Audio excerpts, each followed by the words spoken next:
Hi friends, இன்றைக்கி நம்ம வீட்டில் என்ன சமையல் தான் பார்க்க போகிறோம். பாருங்கள், கத்திரிக்காய் வந்து காரக்குழம்பு வச்சுட்டு பீட்ரூட் பொரியல் பண்ணிவிட்டு சாதம் வடிக்க போகிறேன். சிம்பிள் சமையல் தான் டுடே சமையல். ஆயில் வந்து 50 கிராம் ஆயில் வச்சுருக்கேன். ஆயில் காஞ்சிடுச்சு. கடுகு சேர்த்துக்கலாம், வெந்தயம் சேர்த்துக்கலாம். காரக்குழம்புக்கு வெந்தயம் சேர்த்தா சூப்பராக இருக்கும். கூடவே கொஞ்சம் சீரகம் லாஸ்ட்டில் சேர்த்துக்கோங்க. சின்ன வெங்காயம் முழுசாக போடும்போது ரொம்ப சூப்பராக இருக்கும் டேஸ்ட்டு. கூடவே ஒரு பூண்டு உரித்து வச்சுருந்தேன், சேர்த்துக்கலாம். பெரிய வெங்காயம் பொடியாக கட் பண்ணது கொஞ்சம் சேர்த்துக்கலாம். சின்ன வெங்காயம் டேஸ்ட்டுக்காகவும் குழம்பு நல்லா திக்னஸ்ஸாக இருக்கிறதுக்காகவும் கொஞ்சம் வெங்காயம் தக்காளிலாம் எக்ஸ்ட்ரா போடும்போது குழம்பு வந்து டேஸ்ட்டாக நல்லாயிருக்கும், கொஞ்சம் திக்காகவும் இருக்கும். அதனால் கொஞ்சம் பெரிய வெங்காயத்தை பொடியாக கட் பண்ணி நம்ம சேர்த்துருக்கேன். தக்காளி 3 தக்காளி பொடியாக கட் பண்ணி வச்சுருக்கேன், எடுத்து சேர்த்துக்கலாம். கலந்து விட்டுக்கலாம். கேஸ் இப்போ கொஞ்சம் ஹையில் வச்சுக்கோங்க, ஏன்னா தக்காளியில் தண்ணி இருக்குது, அதனால் அடி பிடிக்காது. அதனால தான் சீக்கிரமாக வதங்கிறதுக்காக கொஞ்சம் சால்ட்டு சேர்த்துக்கலாம். இது வந்து வீட்டில் நம்ம ரெடி பண்ண சால்ட்டு தான், அதனால் நம்ம சால்ட்டு கூட சேர்த்துக்கலாம், ஒன்றும் பிரச்சனை இல்லை. கல் உப்பை நான் சால்ட் ரெடி பண்ணி வச்சுருக்கேன், அந்த சால்ட்டு தான் இது. கூடவே கொஞ்சம் மஞ்சள் தூள் சேர்த்துக்கலாம், சீக்கிரமாக வதங்கிறதுக்காக தான். இப்போது நல்லா கலந்துட்டுக்கோங்க. இப்போது கத்திரிக்காய் கட் பண்ணி தண்ணியில் போட்டு வச்சுருந்தேன், கத்திரிக்காய் சேர்த்துக்கலாம். நல்லா கலந்து விட்டுக்கோங்க. கருவேப்பிலை சேர்த்துக்கலாம். கழுவி எடுத்து வச்சுருக்கேன், கழுவி சேர்த்துக்கோங்க. இந்த குழம்பு பார்த்திங்க அப்படின்னா 2 நாள் 3 நாள் கூட வச்சு சாப்பிட்லாங்க.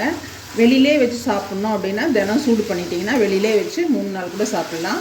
ஃப்ரிட்ஜ்லேயே வச்சு சாப்பிடலாம், வெளியில் வச்சு சாப்பிடலாம். ஆனால் காலையில் நம்ம சமைக்கும் போது இந்த குழம்பையும் கொஞ்சம் சூடு பண்ணிடணும். சூடு பண்ணிட்டிங்கன்னா வெளியிலே வச்சுருந்து ஒரு 3 நாள் சாப்பிட்லாம். செமையாக இருக்கும். காரக்குழம்பு, மீன் குழம்பெல்லாம் மறுநாள் சாப்பிடும்போது தான் டேஸ்ட் ரொம்பவே நல்லாயிருக்கும். காய் நல்லா வதங்கிடுச்சு. இந்த ஸ்டேஜில் 2 ஸ்பூன் மிளகாய்த்தூள் நான் சேர்க்குறேன். வீட்டில் அரைச்ச மிளகாய்த்தூள். லெமன் சைஸ் புளி எடுத்தேன். 1/2 ஸ்பூன் மஞ்சள் தூள் சேர்த்து தேவையான அளவு உப்பு சேர்த்துக்கோங்க.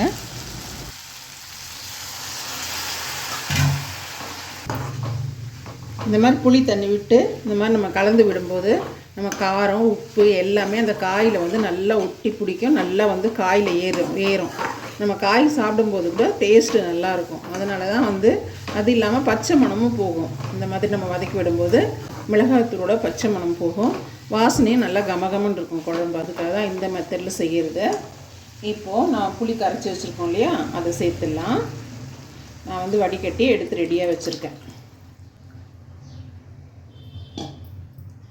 அவ்வளோதான், காரக்குழம்புக்கு போட வேண்டிய எல்லாமே போட்டு குழம்பு சூப்பராக ரெடி பண்ணிட்டேன். நல்லா தட்டு போட்டு இது மாதிரி கொதிக்க வச்சுருங்க. ஆயில் சேர்த்துக்கலாம். நான் நல்ல கடலெண்ணெய் சேர்க்குறேன்.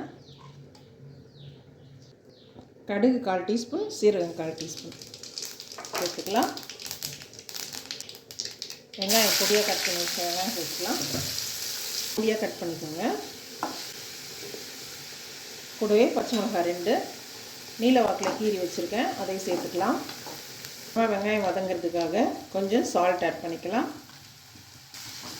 நல்லா கலந்து விட்டுக்கலாம். வெங்காயம் நல்லா வதங்கிடுச்சு. நம்ம கட் பண்ணி வச்சுருக்க பீட்ரூட் சேர்த்துக்கலாம். பீட்ரூட் சேர்த்து நல்லா இந்த மாதிரி கலந்து விட்டுக்கோங்க. பீட்ரூட் நல்லா பொடியாக கட் பண்ணிக்கோங்க, இந்த மாதிரி பொடியாக கட் பண்ணிக்கோங்க. அந்த மிக்ஸி ஜாரை கழுவிட்டு தண்ணி கொஞ்சம் சேர்த்துக்கலாம்.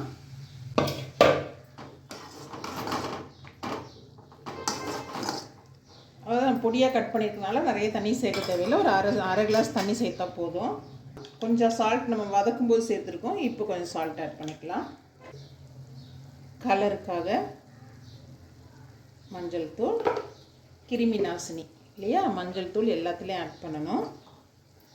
இந்த மாதிரி கலந்து விட்டுட்டு அதுக்கப்புறமா நீங்கள் மூடி போட்டு மூடிடுங்க. அந்த டம்லேயே வெந்துடும். ஓகேங்களா? பார்த்திங்க அப்படின்னா நல்லா வந்து சுண்டிடுச்சு.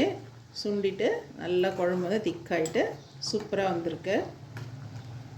வாசனை நல்லா சூப்பராக கமகமன்னு வருது. எவ்வளோக்கு எவ்வளோ இந்த மாதிரி கொதிக்குதோ அப்போ எண்ணெய் திரண்டு மேலே வரும். மேலே வரும்போது குழம்பு சூப்பராக டேஸ்ட்டாக நல்லாயிருக்கும். இந்த மாதிரி கத்திரிக்காய் ரொம்பவும் குழையாமல் இந்த மாதிரி இருக்கணும். இந்த மாதிரி வெந்தயம் வறுத்து இப்படி பொடி பண்ணி ஸ்டோர் பண்ணிக்க வச்சுக்கிறது அப்படின்னு சொல்லிட்டு ஒரு வீடியோ போஸ்ட் பண்ணியிருக்கேன் பாருங்கள். வெந்தயம் வறுத்துட்டு இந்த மாதிரி பொடியாக தூள் பண்ணி வச்சு இந்த மாதிரி ஒரு கண்டெய்னரில் போட்டு வச்சுக்கிட்டிங்க அப்படின்னா இந்த மாதிரி காரக்குழம்புலாம் வைக்கும்போது நீங்கள் லாஸ்ட்டில் போட்டு நீங்கள் கொஞ்சம் இறக்கிட்டீங்க அப்படின்னா நல்லெண்ணெய் கொஞ்சம் விட்டுட்டு அகைன் வந்து இந்த பொடி தூவிட்டு குழம்பு மூடி விட்டுட்டிங்கன்னா ரொம்ப சூப்பராகவே இருக்குங்க. குழம்பு டேஸ்ட்டு செம்மையாக இருக்கும். இப்போ நான் லாஸ்ட்டில் போட போகிறேன். ஏன்னா காரக்குழம்பு இல்லையா, காரக்குழம்பு அப்படின்றதுனால காரக்குழம்புலாம் போட்டால் காரக்குழம்பு சாம்பார் எல்லாத்துக்குமே போடுவேன். கொஞ்சம் ஆயில் சேர்த்துக்கலாம். அந்த பச்சை எண்ணெய் வந்து ரொம்ப வாசனையாக இருக்கும். நல்லெண்ணெய் கடைசியில் சேர்க்கும் போது ஹெல்த்துக்கும் ரொம்ப நல்லது இல்லையா நல்லெண்ணெய். அதனால் லாஸ்ட்டில் கொஞ்சம் எண்ணெய் விட்டு அகைன் நம்ம ரெடி பண்ணி வச்சுருக்கோம் இல்லையா ஒரு பொடி, அந்த பொடியை அப்படியே தூவிடுங்க. அப்படி தூவி விட்டுருங்க. செமையாக வாசனை கமகமகமன்னு இருக்கும். அவ்வளோதான், ஸ்டவ் ஆஃப் பண்ணி விட்டுடலாம்.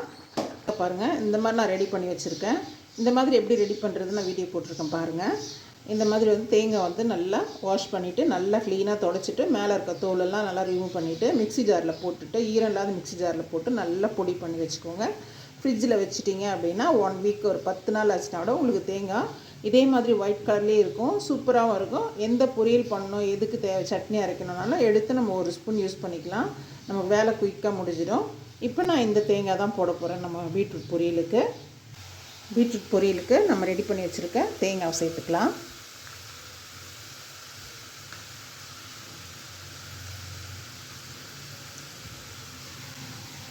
தேங்காய் சேர்த்து நல்லா கலந்து விட்டுக்கோங்க.